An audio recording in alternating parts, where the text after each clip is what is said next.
Hey, what's up guys? So once again welcome back to Techno. So this is guys 10th lecture for GST course. Like GST का पूरा act है इसमें, ठीक है. So we are covering everything by one by one.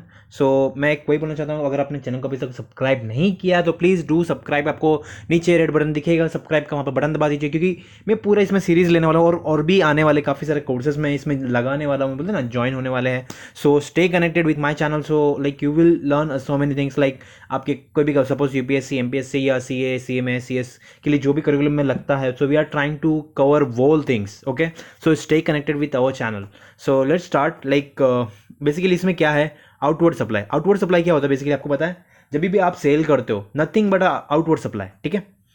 अभी इसमें क्या outward supply का मीनिंग क्या लिखा हुआ है, in relation to a taxable person means the supply of a goods और सर्विसेज और both whether by sale, transfer, barter exchange, licence, rental, lease, disposal और एनी अदर इनकम मेड और agree to be made by the such person in the course और further of business. देखो ultimately और कुछ नहीं है, जो भी सेल की सेलिंग प्रोसेस होती है या सर्विसिंग की प्रोसेस होती है, सपोज मैं कुछ सेल कर रहा हूँ, that is nothing but outward supply. ठीक है, सप्लाई कर रहा हूँ, मैं परचेस करता हूँ तो वो इनवर्ड सप्लाई हो गया उसके लिए. ठीक है, उसके लिए आउटवर्ड सप्लाई है बट मेरे लिए इनवर्ड सप्लाई हो गया. ठीक है, सॉरी इनवर्ड हो गया मेरे लिए. ठीक है, अब यहां पर हमें आगे देखना, आगे इसके और क्या है. ठीक है, आरसीएम. आरसीएम भाई क्या होता है, R4 क्या मतलब, ये क्या है बेटी. ठीक है, RCM is a reverse charge. ठीक है, M4 मैकेनिज्म होता है. ठीक है, द लाइबिलिटी टू पे the tax by the recipient of the supply of the goods और सर्विस और बोथ.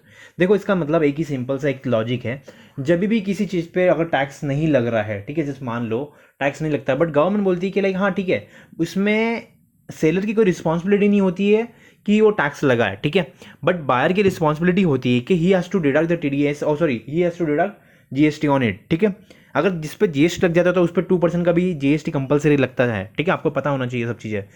2% का आपको जीएसटी काटना ही, कोई भी सर्विसेज आप ले रहे हो and that is furtherance of business के लिए है. ठीक है, सो आपको उसके ऊपर 2% टीडीएस काटना ही है, साथ में आरसीएम भी काटना है जीएसटी लेके. ठीक है, जीएसटी आपको खुद से काटना पड़ेगा, उस पर लिखा नहीं रहेगा क्या जीएसटी काटना है. ठीक है, बट वो लिखा रहेगा supply made under RCM. Supply made under RCM आपको लिखा रहेगा इनवॉइस के ऊपर. तो बेसिकली इसका मतलब वही है कि you have to deduct GST on it. Okay, तभी आपको वो काट के आपको उसको पैसा देना है. ठीक है, ये चीज़ आपको दिमाग में रखनी है. आरसीएम का एक ही मतलब होता है, रिवर्स चार्ज मैकेनिज्म. ठीक है, ये सेलर की तरफ से कंफर्मेशन नहीं होता है कि ठीक है वो जीएसटी चार्ज करे या नहीं करे, बट आपको डिडक्ट करना है जो भी पेमेंट करना है जीएसटी के साथ. लाइक बोलते हैं जीएसटी के साथ में पेमेंट नहीं करना है, इसमें आपको खुद पे करना है जीएसटी, वो पे नहीं करेगा. उसमें जो रिस्पॉन्सिबिलिटी होती है इन जो there are so many list of services जिसमें सेलर की कोई रिस्पॉन्सिबिलिटी नहीं होती है जीएसटी पे करने की, उसमें बायर पे करता है खुद से.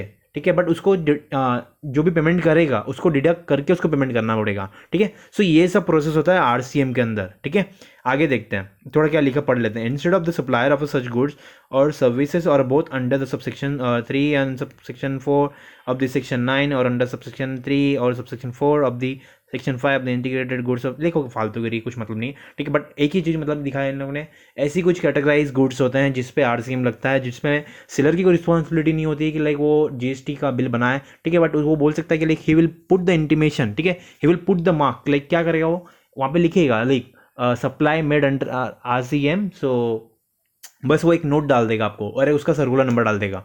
अब उसके बिहाफ पे you have to deduct GST and then you have to make the payment. Suppose 100 रुपये का बिल है एंड 100 रुपये के ऊपर आप सपोज 9 रुपये चार्ज कर रहे हो. ठीक है, तो आपको जीएसटी काट के उसको पेमेंट करना पड़ेगा. ठीक है, सो अल्टीमेटली आरसीएम का मतलब ये था. आगे बढ़ते हैं. Valid return. देखो वैलिड रिटर्न मीन्स इन लोगों ने क्या बोला, return furnished under the sub section 1 of section 39 on which the self assess tax has been paid in full.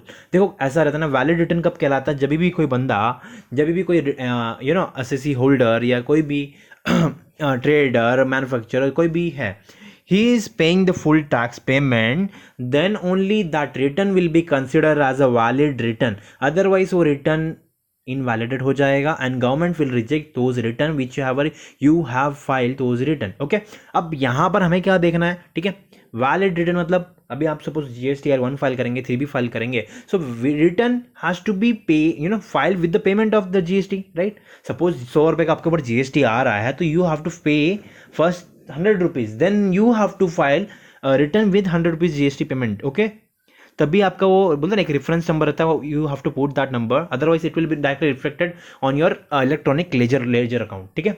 सो ये था वैलिड रिटर्न का। आगे देखते हैं। अब रजिस्ट्रेशन थ्रेशोल्ड लिमिट दी है, देखो ये कैसा रहता है ना, अभी मैं बता रहा हूँ, ये इसमें बेसिकली अपडेट नहीं है एक्चुअल में, ठीक है, बट यहाँ पर एक चीज़ अपडेट है कि लाइक एज पर सेक्शन 22 के हिसाब से आपको करना है, ठीक है। Every supplier shall be liable to registered in the goods state from, देखो ये एक चीज़ गलत है एक्चुअल में।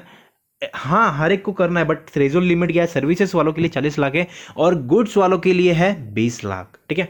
उनकी थ्रेशोल्ड लिमिट है 20 लाख। अगर आप गुड्स में डीलिंग करते हैं तो आपको 20 लाख के ऊपर अगर आपके टर्नओवर जाता है तो आपको जीएसटी रजिस्ट्रेशन कंपलसरी कराना पड़ेगा, ठीक है। अगर आपका सर्विस का बिजनेस है, आपका सर्विस कोई भी सर्विस होती है, उसका टर्नओवर आपका 40 लाख के ऊपर नहीं जाना चाहिए, अगर 40 लाख के ऊपर गया है सो आपको जीएसटी रजिस्ट्रेशन कंपलसरी करना पड़ेगा, ठीक है। अब एग्जम्पशन इन लोगों ने बोला हुआ है किस लोग के लिए, अब जो भी जब उस एग्रीकल्चरिस्ट है उसको जीएसटी लेने की कंपलसरी है, क्योंकि बिकॉज उसको पता ही नहीं कि जीएसटी क्या होता है, कौन मैनेज करेगा उसका रिटर्न वगैरह, ठीक है। सो वहाँ पर मैनिपुलेशन काफ़ी सारे होते हैं, वहाँ पे मल प्रैक्टिसेस वहाँ पर काफ़ी सारी हो सकती है।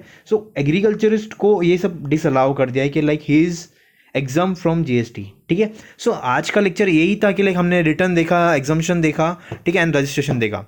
आगे बढ़ेंगे नेक्स्ट लेक्चर में, okay, till then goodbye, and don't forget to subscribe my channel because we are covering many things over here, okay, goodbye.